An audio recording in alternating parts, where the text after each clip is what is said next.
जय हिंद स्टूडेंट्स। आज की इस इंग्लिश क्लास में आप सभी का स्वागत है।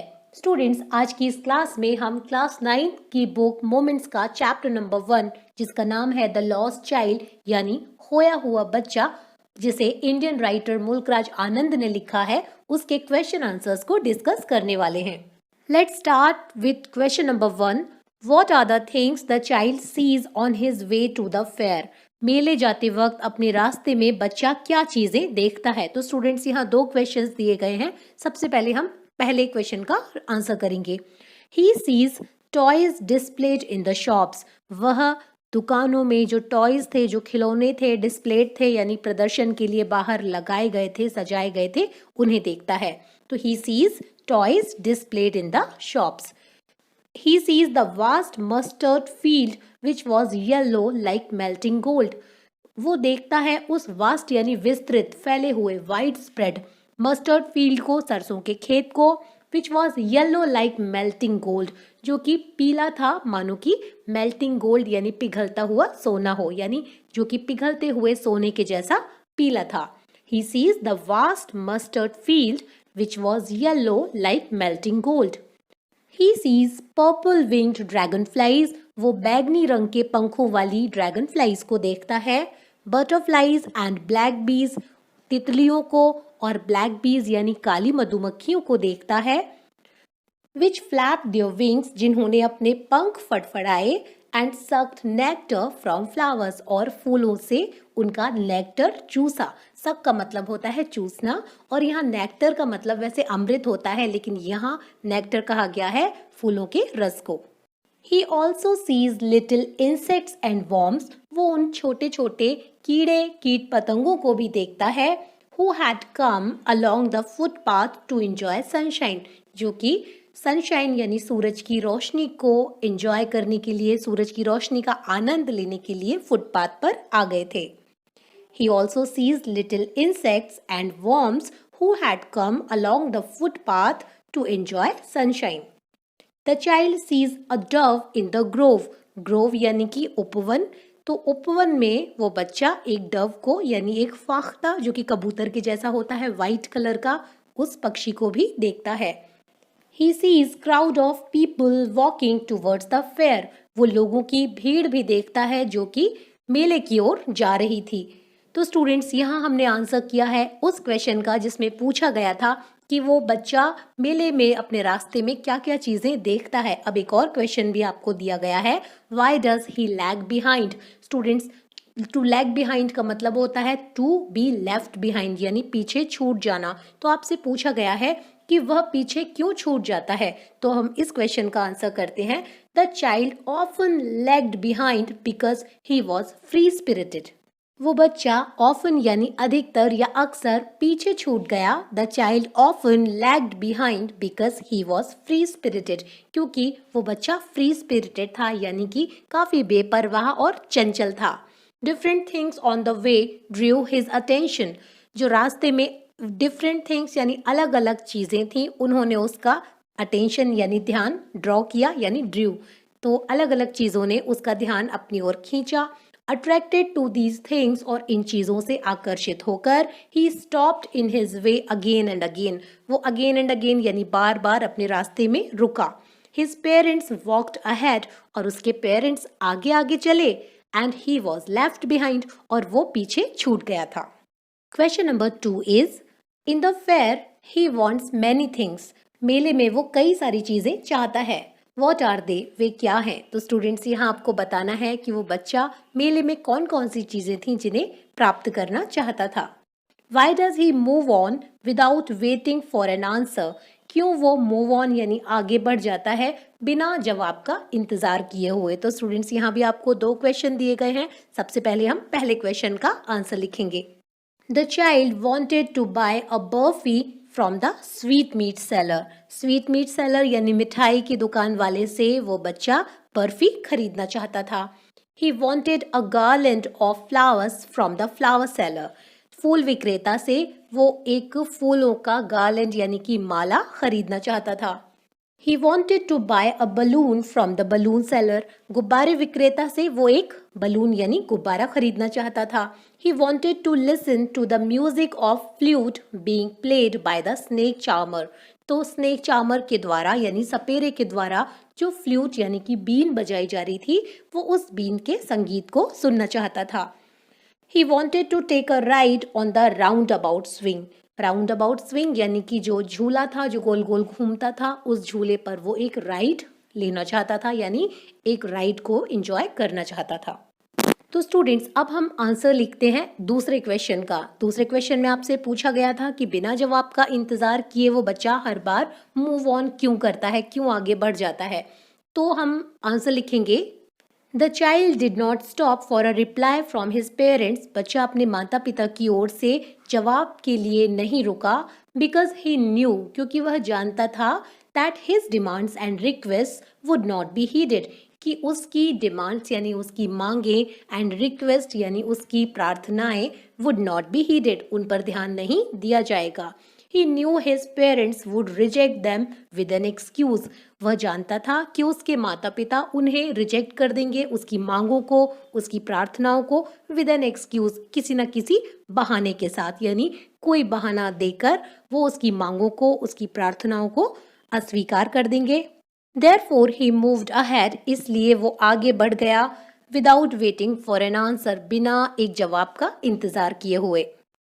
When does he realize that he has lost his way? उसे कब एहसास हुआ कि उसने अपना रास्ता खो दिया है. How have his anxiety and insecurity been described? उसकी एंजाइटी यानी कि उसकी चिंता और उसकी इनसिक्योरिटी यानी उसकी असुरक्षा की भावना को किस प्रकार से वर्णित किया गया है यानी उसकी चिंताओं का और उसकी असुरक्षा की भावना का वर्णन किस प्रकार किया गया है. तो स्टूडेंट्स यहाँ भी दो क्वेश्चंस हैं जिनको आपको आंसर करना है. सबसे पहले हम पहले क्वेश्चन का आंसर लिखते हैं. When the child expressed his demand for a ride on the roundabout, जब बच्चे ने राउंड यानी झूले पर राइड करने की उसकी जो डिमांड थी मांग थी उसे एक्सप्रेस किया यानी जब बच्चे ने झूला झूलने की अपनी इच्छा को प्रकट किया. His parents did not reply. उसके माता पिता ने जवाब नहीं दिया. He turned to look at them. वो उनकी तरफ देखने के लिए मुड़ा. He looked around him. उसने अपने चारों ओर देखा बट दे वर नोवेयर. लेकिन वो कहीं भी नहीं थे. Then he discovered that he had lost his way. और तब उसे पता चला कि वह अपना रास्ता खो चुका था. स्टूडेंट्स अब हम आंसर करेंगे इसी क्वेश्चन के सेकंड पार्ट को जिसमें पूछा गया है कि किस प्रकार से बच्चे की चिंता और असुरक्षा की भावना का वर्णन किया गया है. He panicked. वो घबराया. And ran here and there in search of his parents. और अपने माता पिता की तलाश में वो हियर एंड देयर यानी यहाँ वहाँ भागा. Tears rolled down his cheeks. उसके गालों से आंसू रोल डाउन यानी कि नीचे गिरे. His face flushed. उसका चेहरा लाल पड़ गया. And convulsed with fear. और उसका जो चेहरा था वो कांपने लगा डर के कारण. His throat became dry. उसका गला सूख गया. And he cried bitterly. और वो बुरी तरह से रोया. He was frightened. वह भयभीत था. Seeing strangers around. चारों ओर अजनबियों को strangers यानी कि अजनबी चारों ओर अजनबियों को देखकर वो फ्राइटेंड था यानी कि भयभीत था डरा हुआ था. His clothes became dirty. उसके जो कपड़े थे वो गंदे हो गए. His turban untied. उसकी जो पगड़ी थी वो खुल गई. He was feeling anxious as well as insecured. वह एंशियस यानी चिंतित महसूस कर रहा था साथ ही साथ वह इनसिक्योर्ड यानी असुरक्षित भी महसूस कर रहा था. The next question is Why does the lost child lose interest in the things that he had wanted earlier? खोया हुआ बच्चा उन चीज़ों में इंटरेस्ट को क्यों खो देता है जो कि अर्लियर यानी कि पहले वह चाहता था यानी जिन चीज़ों की पहले उसने इच्छा की थी बाद में वो उन चीज़ों में से ही इंटरेस्ट को क्यों खो देता है फिर बाद में वो चीज़ें उसको नहीं चाहिए थी. तो स्टूडेंट्स इसका हम आंसर लिखेंगे The child lost interest in the things that he had wanted earlier. कि जो चीज़ें बच्चे ने पहले चाही थी उनमें ही वो इंटरेस्ट खो देता है because they had lost their value. क्योंकि वो चीज़ें अपनी वैल्यू अपने महत्व को खो चुकी थी. Earlier he was with his parents. पहले तो वो अपने माता पिता के साथ था and he was happy और वो खुश था. He wanted to enjoy them, so he yearned for them. वो इन चीज़ों का आनंद लेना चाहता था, इसलिए वो इनके लिए लालायित था। स्टूडेंट्स, यार्न फॉर का मतलब होता है किसी चीज़ के लिए प्रबल इच्छा करना, किसी चीज़ के लिए लालायित होना। तो पहले वो अपने माता पिता के साथ था, खुश था, इन चीज़ों को एंजॉय करना चाहता था, इसलिए इन चीज़ों के लिए लालायित था। He loved his parents more than anything else. अन्य किसी भी चीज़ से ज़्यादा वो अपने माता पिता से प्रेम करता था। The only thing he wanted was to be reunited with them. और वो एकमात्र चीज़ जो कि वह चाहता था वो थी अपने पेरेंट्स से दोबारा से मिल जाना। The next question is, what do you think happens in the end? आप क्या सोचते हैं कि अंत में क्या होता है? Does the child find his parents? क्या बच्चे को अपने माता पिता मिलते हैं? तो स्टूडेंट्स, ये एक ओपन एंडेड क्वेश्चन है। ऐसे क्वेश्चंस का एक पर्टिकुलर आंसर नहीं होता है। ये डिपेंड करता है कि कौन सा व्यक्ति क्या सोचता है, किस तरह से आंसर देता है। कुछ लोगों के ओपिनियन में इस बच्चे को शायद अपने पेरेंट्स मिल गए होंगे, तो वहीं कुछ लोग सोचेंगे कि शायद बच्चे को अपने पेरेंट्स नहीं मिले होंगे। तो इस क्वेश्चन के दो तरह के ओपिनियन पर बेस्ड दो आंसर्स हो सकते हैं, जो कि मैंने आपको यहाँ लिखकर बताए हैं। In my opinion, the child was reunited with his parents. मेरी राय में बच्चा अपने माता पिता से दोबारा से मिल गया था। They had also been searching him. वे भी इसको खोज रहे थे। The man helped in their reunion. और इनकी reunion में, इनके पुनर्मिलन में, दोबारा से मिलने में मैन ने, इस जो आदमी था उसने मदद की। और स्टूडेंट्स, जिन लोगों को ऐसा लगता है कि ये बच्चा नहीं मिल पाया, वो इस क्वेश्चन का आंसर इस तरह से दे सकते हैं, I think they couldn't be reunited. मैं सोचता हूँ कि वे दोबारा नहीं मिल सके। The man took the child with him. वो आदमी ही उस बच्चे को अपने साथ ले गया and brought him up. और उसने पाला। स्टूडेंट्स, bring up एक फ्रेजल वर्ब है, यानी bring up का मतलब होता है पालन पोषण करना या पालना। स्टूडेंट्स, चैप्टर के बाद जो क्वेश्चंस दिए होते हैं वो ख़त्म हो चुके हैं, लेकिन इस क्लास में, इस वीडियो में मैंने कुछ और इम्पॉर्टेंट क्वेश्चंस को भी इंक्लूड किया है, जिनको जानना, जिनको सीखना आपके लिए ज़रूरी है। Justify the title of the lesson the lost child.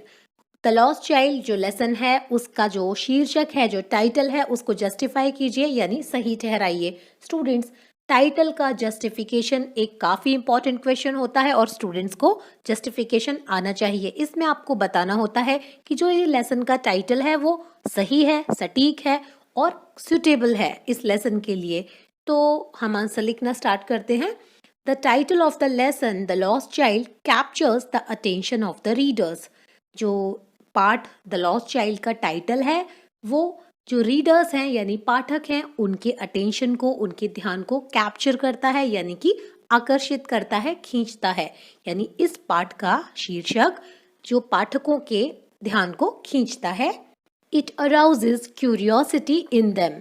ये उनमें क्यूरियोसिटी यानी उत्सुकता या कौतूहल जागृत करता है। The story is about a child who is lost in a fair. ये कहानी एक ऐसे बच्चे के बारे में है जो कि मेले में खो जाता है।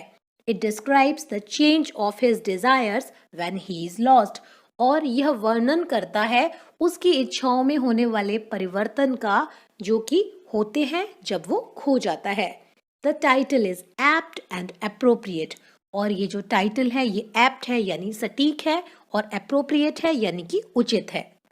The next question is, write the theme of the lesson The Lost Child. The Lost Child lesson की थीम लिखिए। स्टूडेंट्स, जब आपको थीम लिखने के लिए कहा जाए तो आपको जो स्टोरी है, जो लेसन है, वो जिस बारे में है, जो उसके मेन पॉइंट्स हैं, जो मुद्दे उसमें उठाए गए हैं, जिन चीज़ों की बात की गई है, उन सब के विषय में लिखना होता है। तो स्टूडेंट्स, इस क्वेश्चन का आंसर हम लिखना स्टार्ट करते हैं। The theme of the lesson the lost child is number 1, a child's limitless desires. एक बच्चे की असीमित इच्छाएं। तो आप जानते ही हैं कई सारी चीजें थी जिनकी इच्छा ये बच्चा करता है, उन्हीं के बारे में हम यहाँ लिखेंगे। The lesson beautifully describes a child's boundless desires. Students, boundless का मतलब होता है लिमिटलेस या असीमित, जिसकी कोई सीमा न हो। तो ये जो लेसन है ये बड़ी खूबसूरती के साथ वर्णन करता है एक बच्चे की असीमित इच्छाओं की। It is a universal thing. ये एक सार्वभौमिक बात है, मतलब ये एक ऐसी बात है जो किसी एक खास क्षेत्र, किसी एक खास देश, किसी एक खास समाज में नहीं होती, बल्कि हर जगह होती है। जैसे कि कोई भी बच्चा हो, वो कहीं का भी हो, उसकी इच्छाएं असीमित होती हैं। A child wants to have everything he sees. एक बच्चा हर वो चीज प्राप्त करना चाहता है जो कि वह देखता है। His desires are limitless. उसकी इच्छाएं असीमित होती हैं। अगली बात जो ये लेसन करता है वो है strong bond between children and their parents. बच्चों और उनकी माता पिता के बीच मजबूत बंधन। Children love their parents unconditionally. बच्चे बिना किसी शर्त के अपने माता पिता से प्रेम करते हैं। The parents in this story reject the child's demands. ये जो माता पिता हैं इस कहानी में, वो बच्चे की सभी डिमांड्स को, सभी मांगों को रिजेक्ट कर देते हैं, खारिज कर देते हैं। Still the child loves them more than anything else. Still यानी फिर भी ये बच्चा उनसे किसी अन्य चीज से अधिक प्रेम करता है। The only thing he desires for is reunion with them. और वो एकमात्र चीज जिसकी ये इच्छा करता है वो है उनसे दोबारा से मिल जाना। Kindness and जेंटलमैनलीनेस। काइंडनेस यानी दया और जेंटलमैनलीनेस यानी शराफत।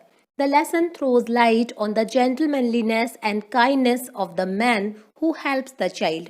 वह व्यक्ति जो कि इस बच्चे की मदद करता है, उसकी काइंडनेस यानी उसकी दया पर और उसकी जेंटलमैनलीनेस यानी शराफत पर भी यह पाठ प्रकाश डालता है। He tries his best to console and soothe the child. इस बच्चे को कंसोल करने के लिए यानी सांत्वना देने के लिए, और सूद यानी कि इस बच्चे को आराम पहुंचाने के लिए, कंफर्टेबल फील कराने के लिए ये अपना हर संभव प्रयास करता है, अपनी भरसक कोशिश करता है। He is really a responsible and kind person. वह वास्तव में एक रिस्पॉन्सिबल यानी जिम्मेदार और काइंड यानी दयालु व्यक्ति है। स्टूडेंट्स, यहाँ इस चैप्टर के क्वेश्चन आंसर्स कंप्लीट हो चुके हैं। अब आपको पैराग्राफ राइटिंग करना है। स्टूडेंट्स, आप जानते हैं कि पैराग्राफ एक सीरीज है कुछ सेंटेंसेस की, जिनको कि ऑर्गेनाइज किया जाता है और वो सारे के सारे एक टॉपिक से रिलेटेड होते हैं। तो स्टूडेंट्स, यहाँ आपको जो पैराग्राफ लिखना है वो है a visit to a fair, यानी कि मेले की सैर। क्योंकि अभी ये जो चैप्टर आपने पढ़ा ये मेले के ही बारे में था, उस बच्चे के बारे में था जो वहाँ खो जाता है। कई सारे साइट्स, कई सारे सीन्स का डिस्क्रिप्शन ऑलरेडी आपने इस चैप्टर में देखा है, पढ़ा है, तो आपको इस पैराग्राफ को लिखना काफ़ी इजी रहेगा, क्योंकि आप वहाँ से कई सारे हिंट्स ले सकते हैं। A visit to a fair is interesting and entertaining. एक मेले की सैर इंटरेस्टिंग यानी रोचक और एंटरटेनिंग मनोरंजक होती है। The fairs are common in our life. मेले हमारे जीवन में साधारण है या आम बात है। They make our life enjoyable. ये हमारी जीवन को एंजॉयबल यानी आनंद के योग्य बनाते हैं। People wait eagerly for them. लोग इनका ईगरली यानी उत्सुकता से इंतजार करते हैं। They enjoy themselves in fairs. वे मेलों में आनंद लेते हैं। In Delhi Diwali fairs have become very popular. Delhi में दिवाली के मेले बहुत ही पॉपुलर यानी बहुत ही प्रचलित हो गए हैं। This year I went to see a grand fair held at Dussehra ground during Diwali. इस साल मैं दिवाली के दौरान दशहरा ग्राउंड पर एक बड़ा सा मेला देखने गया। I went with my parents. मैं अपने पेरेंट्स के साथ गया, यानी मैं अपने माता पिता के साथ गया। We went there by a taxi. हम वहाँ एक टैक्सी से गए। The buses were packed with people. बसें लोगों से भरी हुई थीं। And roads were very busy. और सड़कें बहुत व्यस्त थीं। Therefore we hired a taxi. इसलिए हमने एक टैक्सी हायर की यानी किराए पर ली। At Dussehra ground there was a huge crowd of people at the entry itself.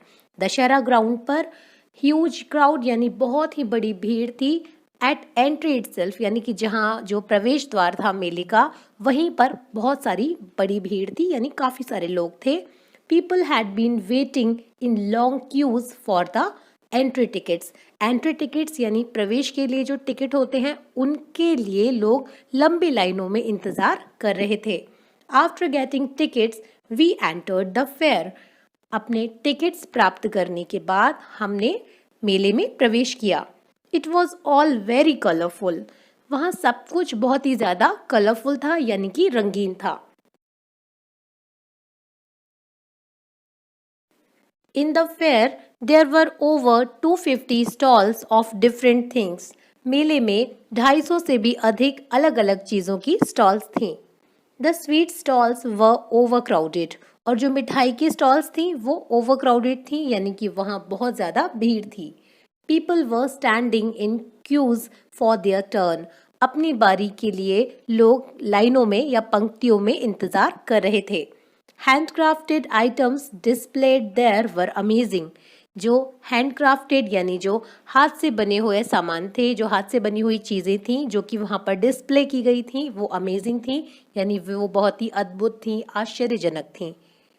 Young and old, जवान और बूढ़े, मेन विमेन एंड चिल्ड्रन, आदमी औरतें और बच्चे in colourful clothes had come to see the fair. मेले को देखने रंगीन कपड़ों में आए थे, यानी बूढ़े लोग, जवान लोग, स्त्री, पुरुष, बच्चे सभी रंगीन कपड़े पहनकर मेले को देखने आए थे।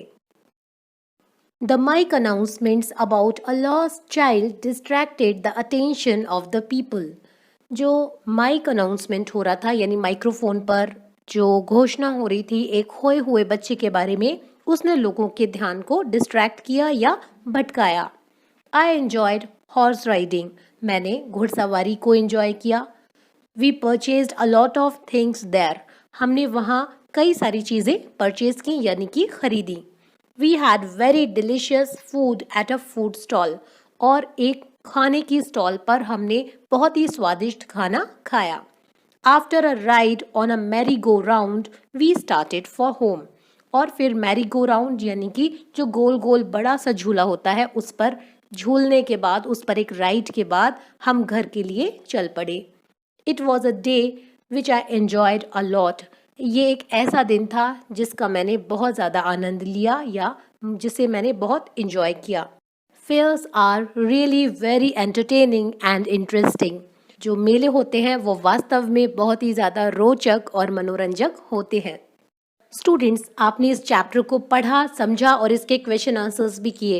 अब आपके कॉम्प्रिहेंशन को टेस्ट करने के लिए, ये जानने के लिए कि आपने कितना सीखा, आपको ये कॉलम्स को मैच करना है। यानी कॉलम ए में जो वर्ड्स दिए हुए हैं, आपको उस वर्ड का सही मीनिंग कॉलम बी में से चुनना है और उसे मैच करना है। स्टूडेंट्स, आप इन सभी वर्ड्स को अपनी नोटबुक में नोट डाउन करें और इनको लर्न कर लें। ऐसा करने से आपकी जो वोकैबुलरी है वो रिच बनेगी। आप अपने थॉट्स को ठीक तरह से सही से एक्सप्रेस कर पाएंगे, क्योंकि जितना ज़्यादा आपका वर्ड पावर है उतना ही बेहतर तरीके से आप लिख पाएंगे। तो स्टूडेंट्स, कॉलम ए में जो फर्स्ट वर्ड है वो है फॉरबिडन, यानी कि जो मना किया गया हो। तो आप देखें कॉलम बी में यहाँ लिखा हुआ है नॉट अलाउड, यानी कि जो निषेध हो, जो अलाउड ना हो, जिसकी अनुमति ना हो। तो फॉरबिडन को हम मैच करेंगे नॉट अलाउड से। कोर्स का मतलब होता है रफ हो, जो खुरदरा हो, रफ हो, खराब सा हो। तो यहाँ कॉलम बी में एक आपको दिया हुआ है अनप्लेजेंट, यानी कि जो अच्छा ना हो। तो हम कोर्स को मैच करेंगे अनप्लेजेंट से। ग्रोव मैंने बताया था, ग्रोव वो होता है जहाँ पर बहुत सारे ट्रीज होते हैं, उपवन। तो यहाँ कॉलम बी में है अ स्मॉल वुड और ग्रुप ऑफ ट्रीज। तो हम ग्रोव को ऑलरेडी वो उसके सामने ही लिखा हुआ है, तो इससे मैच कर देंगे। टायरेंट होता है तानाशाह, यानी एक ऐसा रूलर जो कि काफ़ी क्रूअल हो, काफ़ी क्रूर हो, ऑप्रेसिव हो, जो दबाए, शोषण करे। तो हम टायरेंट को मैच करेंगे अ क्रूअल एंड ऑप्रेसिव रूलर से। इसके बाद जो वर्ड दिया हुआ है वो है इमर्ज। इमर्ज का मतलब होता है अचानक से प्रकट हो जाना, उत्पन्न हो जाना, सामने आ जाना या बाहर आ जाना। तो स्टूडेंट्स, इमर्ज के लिए जो फ्रेज दिया हुआ है वो है टू कम आउट। तो हम इमर्ज को मैच करेंगे टू कम आउट से। स्टूडेंट्स, इसके बाद जो नेक्स्ट वर्ड है वो है पेल। तो स्टूडेंट्स, कॉलम बी में पेल के लिए जो वर्ड है वो है डल एंड येलोइश। आप जानते हैं जब हम कहते हैं कि किसी का चेहरा पेल सा था, यानी कि थोड़ा पीला सा था और थोड़ा डल सा था, तो हम पेल को मैच करेंगे डल एंड येलोइश से। इसके बाद जो नेक्स्ट वर्ड है वो है ब्रिमिंग ओवर। तो स्टूडेंट्स, ब्रिमिंग ओवर ये एक फ्रेज है और इसका जो मतलब होता है वो होता है टू बी ओवरफ्लोइंग यानी कि इतना ज़्यादा भरा होना कि जैसे कि ओवरफ्लो होने वाला हो या हो रहा हो।